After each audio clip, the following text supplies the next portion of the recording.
nous rejoignez sur i24 News, c'est l'heure du Culture Mag, le journal des arts et du lifestyle. Au sommaire, portrait d'une jazz woman particulière, Liz Wright. On la compare souvent à Norah Jones, mais cette fille de pasteur a un truc en plus. Elle cuisine, elle cultive ses légumes et propose de tout sur Internet. Nous l'avons rencontrée. Au sommaire également, la mode. Nous recevrons le créateur israélien Ronen Chen. Et puis nous partirons à New York voir des replicates. Ce sont des répliques des plus belles tenues et des plus belles robes du tapis rouge en version enfant. Et puis nous entrerons dans les secrets de la maison Baccarat. Là, si ce n'est l'une des plus prestigieuses maisons de cristal au monde, fête ses 250 ans avec une exposition rétrospective.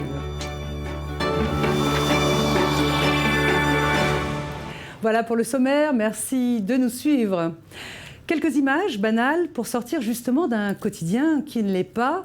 Pour la première fois en 10 ans, la ville de Bassora en Irak organise une exposition de photos, des photos particulières qui racontent un jour en Allemagne. Quelques 400 photographes, plus de 3000 images ont été prises pour cette exposition à Bassora. Seulement une vingtaine ont été sélectionnées. L'exposition est organisée par le Goethe-Institut allemand. C'est une exposition qui vient d'ouvrir ses portes. Elle se tient dans le palais Mudaffar Abdulhak et elle permet aux Irakiens de sortir de leur quotidien en entrant dans celui des Allemands. Elle s'appelle Liz Wright, on la compare souvent à Norah Jones, mais Liz Wright a quelque chose en plus. Cette fille de pasteur est non seulement une magnifique jazz singer, elle est en plus hyper active sur Internet. Elle cuisine, elle cultive ses légumes et puis elle publie le tout sur Internet. Liz Wright nous a accordé une interview exclusive. Son portrait est signé Michal Divon.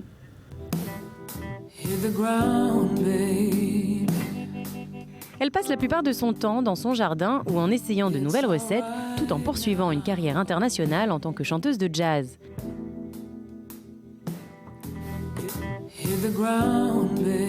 Parfait exemple de la femme équilibrée, elle arrive à jongler entre partir en tournée, cultiver son potager et escalader des montagnes.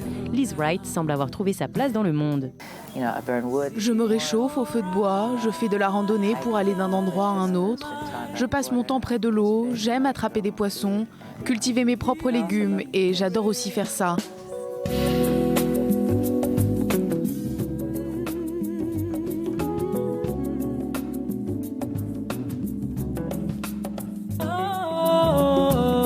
Liz Wright a quitté New York après avoir passé 12 ans dans la grosse pomme.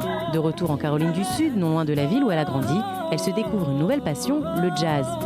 Être sur la route ne correspondait plus à sa nature et à sa vie privée. Elle a donc dû prendre une décision difficile. Fille de pasteur, Liz Wright a été élevée dans une petite ville de Géorgie. Elle démarre sa carrière en chantant du gospel dans l'église de sa communauté. Son père n'approuvait pas qu'elle chante un autre style de musique, affirmant qu'il n'avait aucune valeur spirituelle. Liz Wright considère toutefois le jazz comme une extension de ce qu'elle faisait dans la chorale de l'église, une autre façon mystique de communiquer. My head, my mind, my soul, my feelings over you, my tears, my touch, remember all that. I'm very interested in creating a moment. J'adore créer des moments profondément humains, des moments qui permettent au public de se voir en moi et moi de me voir en eux. C'est ça le vrai cadeau que la musique nous a toujours fait. It's always given us. Ses études terminées, sa carrière musicale bien entamée, Liz Wright s'adonne à une autre de ses passions, la gastronomie.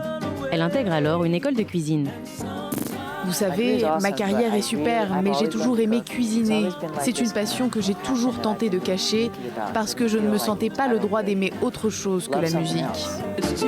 À 34 ans, Liz Wright peut dire qu'elle vit sa vie comme elle l'entend. Elle chante où elle en est invitée, que ce soit dans une salle de campagne, une prison ou une grande salle de concert.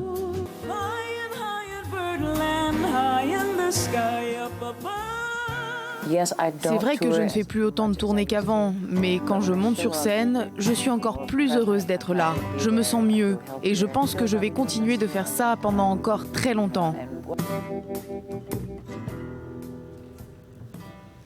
À suivre, la mode avec les robes des Oscars en version mini et puis l'arrivée tout de suite dans le studio du créateur Ronen Chen. Il nous a accordé un peu de son temps en pleine Fashion Week, alors on est très content, le temps qui s'installe. Voici les highlights, ce sont les expositions à voir.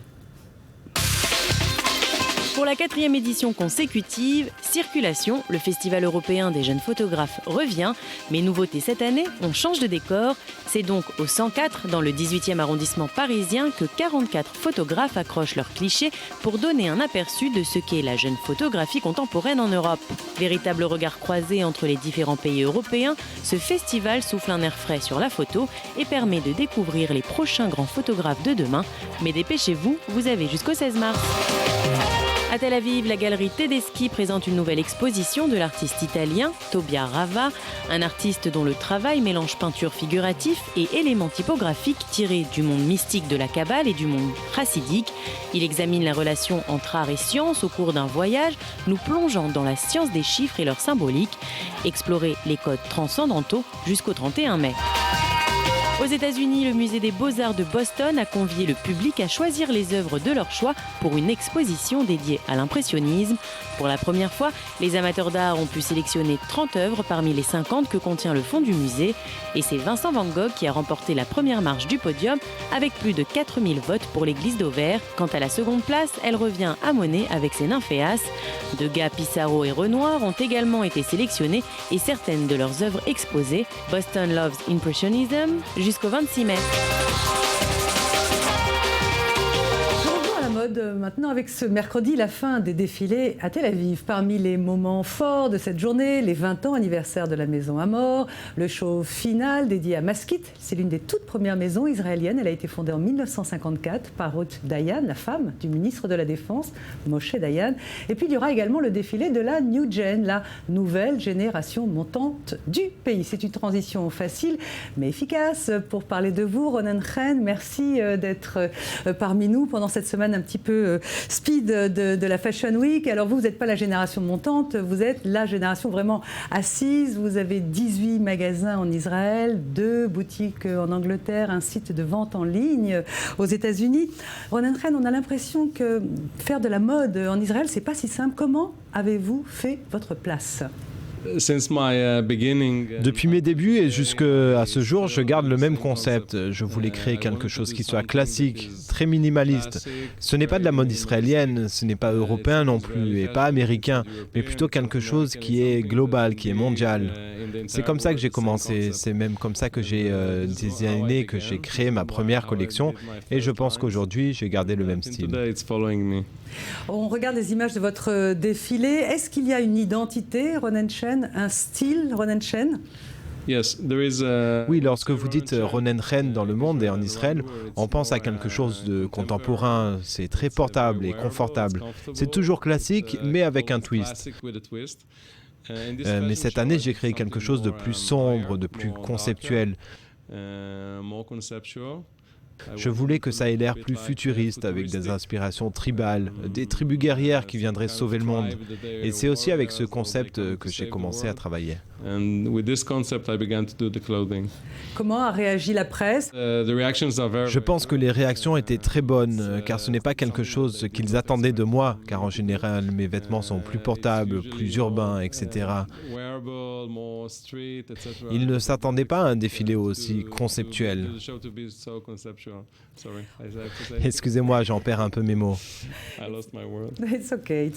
Ronen, on a l'impression, en voyant les boutiques de luxe dans ce pays, notamment à Tel Aviv, on a l'impression que la bourgeoisie israélienne, les femmes qui achètent, ça coûte quand même assez cher. Ici, elles sont plus attirées, ces femmes-là, par des marques, allez, on va dire italiennes, clinquantes, avec un logo.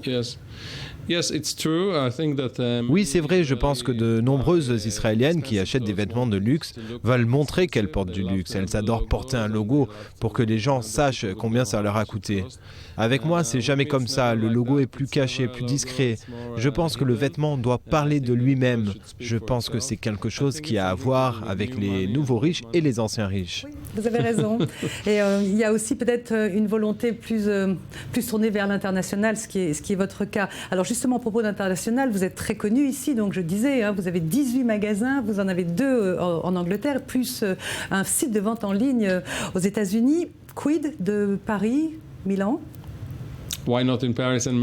Pourquoi pas à Paris et à Milan? Peut-être que ça a à voir avec moi.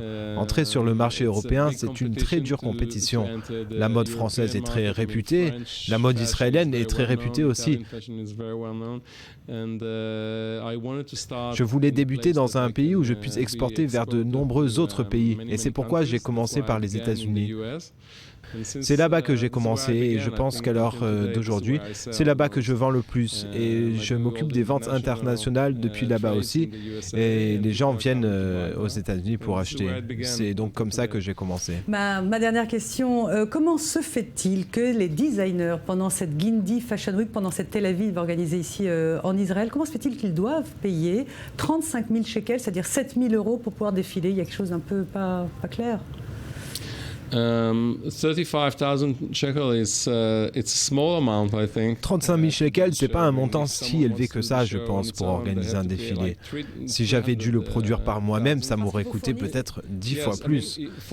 Oui, pour ce prix, les mannequins sont inclus, les projections, les vidéos, la sonorisation, bref, l'événement dans son ensemble. Le sponsor, Guindy, finance la majorité des coûts, donc je n'ai pas à me plaindre, c'est vraiment un prix minimum, un prix très bas, que les designers doivent payer pour participer. Bon esprit, très bien, merci beaucoup Ronen Chen d'être venu nous voir pendant cette semaine Speed. Restez avec nous s'il vous plaît. On va vous emmener à New York pour une mode très cute. À New York, donc il y a une photographe qui s'amuse à dupliquer les vêtements red carpet, notamment des Oscars. Elle les fait en format mini. C'est le récit de Sandy Forti. Je vous propose de le regarder tous les deux. Les Oscars en version miniature, c'est le résultat d'une séance photo pas comme les autres, en plein cœur de la grosse pomme. Tricia Messerou, photographe new-yorkaise, a rétréci les meilleurs moments du red carpet qui a précédé la cérémonie. Un travail fastidieux qui prend son top départ dès la fin du défilé des stars sur le fameux tapis rouge. Pendant 24 à 36 heures, mon équipe et moi ne dormons pas. Les castings s'enchaînent, les discussions aussi. On doit se mettre d'accord sur les coiffures, le maquillage. Mes designers doivent faire en sorte de reproduire au mieux les tenues des stars. Il faut respecter notre budget et puis showtime. Lupita Nyong'o, Jared Leto, Charlize Theron, les plus classes des célébrités ont leur mini-mi personnalisé. Même Jennifer Lawrence, sa mini-réplique n'a pas reproduit sa chute mais a simplement pris la même pose, un condensé qui rencontre son lot de succès. On commence à parler de moi sur le net, même les célébrités tweetent sur nous. Ils mentionnent mon nom, ma société, Toddlewood, Adele, Halle Berry, Shea Wetel et Geoffort. Ils ont tous parlé de nous, c'est énorme. Wow, this is huge. Et pour cause, ce n'est pas le premier photoshoot de Tricia Messerou sur ce thème. La photographe a déjà reproduit plusieurs cérémonies, Grammy, Golden Globes. En 2008, la jeune New-Yorkaise a décidé de relier ses trois passions, la photo, la mode et les enfants. En créant Toddlewood, Tricia a réussi son pari. Sa société fait tout en petit format, des photoshoots spéciales red carpet donc, mais aussi des affiches de films, des jaquettes d'albums et des grands moments en modèle réduit. Elle organise même des anniversaires très VIP pour nos chères têtes blondes. L'occasion pour ces petits de se prendre quelques heures durant pour des grands.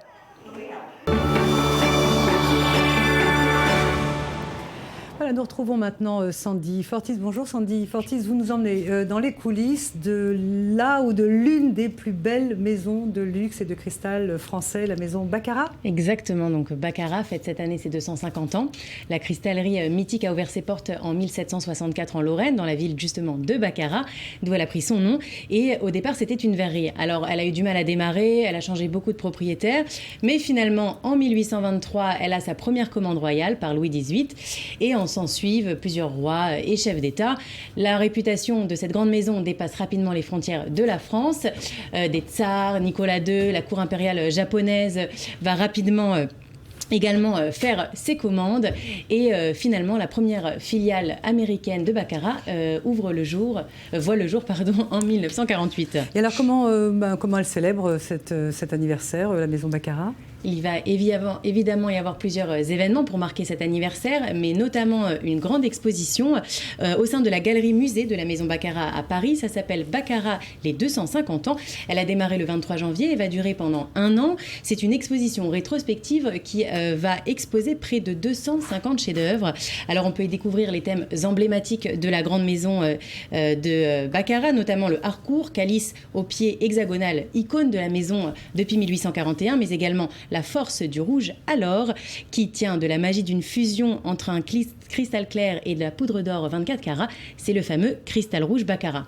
Alors certaines pièces ont été spécialement conçues pour cet anniversaire, comme un échiquier en cristal. C'est avec une association avec le studio de design japonais Nendo qu'ils ont produit cette pièce en édition limitée, attention.